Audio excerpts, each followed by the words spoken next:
Assalamualaikum warahmatullahi wabarakatuh. Perkenalkan, nama saya Mary Mersanda Dewi dari kelas IPS 3. Saya akan mempresentasikan tentang pendapatan nasional. Yang pertama di sini saya akan membahas tentang arus perputaran kegiatan ekonomi. Di dalam bagian pertama yang dicantumkan di buku ini ada kedua pihak, yaitu swasta dan pemerintah. Apabila kemudian di dalam pihak swasta itu diadakan pembagian pula, maka terdapatlah dua bagian, yakni individu dan bisnis. Kini sesudah adanya pembagian pula pada pihak swasta itu secara keseluruhan didapati tiga pihak pembagian lagi. Tiga pihak di dalam perekonomian itu, yakni pemerintahan, individu, dan bisnis. Pendapatan dan penghasilan. Sementara itu perlu rasanya dijelaskan adanya pembedaan yang seringkali membingungkan tentang pengertian pendapatan dan penghasilan. Sebab keduanya memang berbeda. Penghasilan bisa lebih besar daripada pendapatan. Sebab secara teoritis penghasilan bruto harus dikurangi dengan setiap ongkos yang dikorbankan oleh seseorang demi mendapatkan pendapatannya. Karena itu diperhatikan lebih lanjut dari gambar 6.1 di halaman 100. Ternyata arus pendapatan yang berupa upah, bunga, sewa, dan laba itu muncul sebagai akibat adanya jasa-jasa produktif yang mengalir ke arah yang berlawanan dengan arah aliran yang pertama, yakni jasa-jasa produktif mengalir dari pihak masyarakat ke pihak bisnis, sedangkan pendapatan mengalir dari bisnis ke masyarakat. Pendapatan nasional. Kemasyhuran konsep pendapatan nasional ini tidaklah sesuai dengan konsep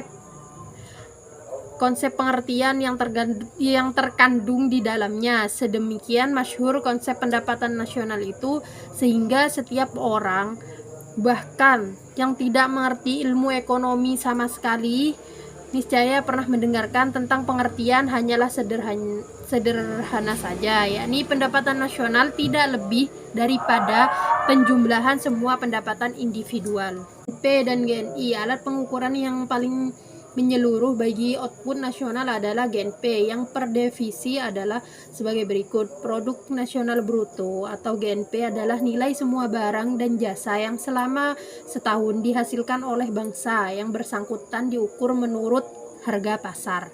Cara menghitung GNP.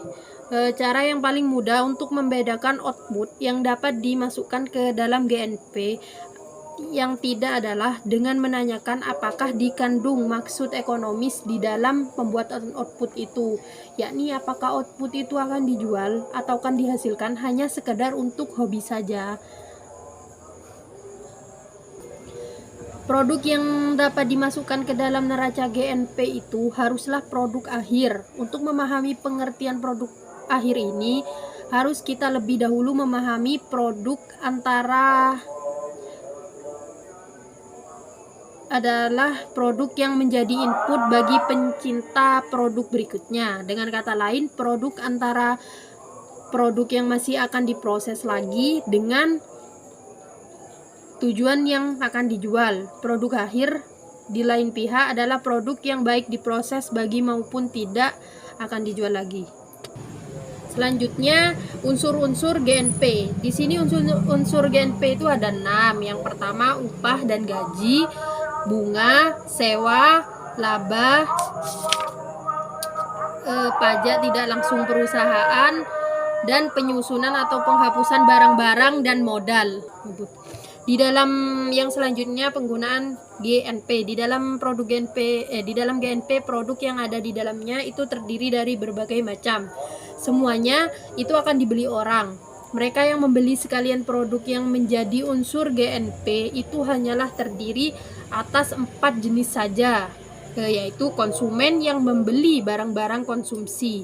Yang kedua, investor yang membeli barang-barang investasi. Yang ketiga, pemerintahan yang melakukan pengeluaran APBN baik untuk tujuan konsumsi maupun investasi. Seluruh pengeluaran itu disebut pengeluaran pemerintahan. Yang terakhir, pihak luar negeri yang membeli barang-barang produk ekspor kita. Di dalam GNI, pendapatan yang ada di dalam itu pun dibelanjakan untuk berbagai macam kebutuhan.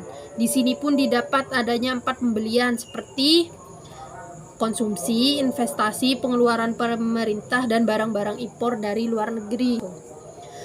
Selanjutnya yang terakhir, pembahasan yang terakhir, GNP sebagai alat pengukur laju pertumbuhan perekonomian.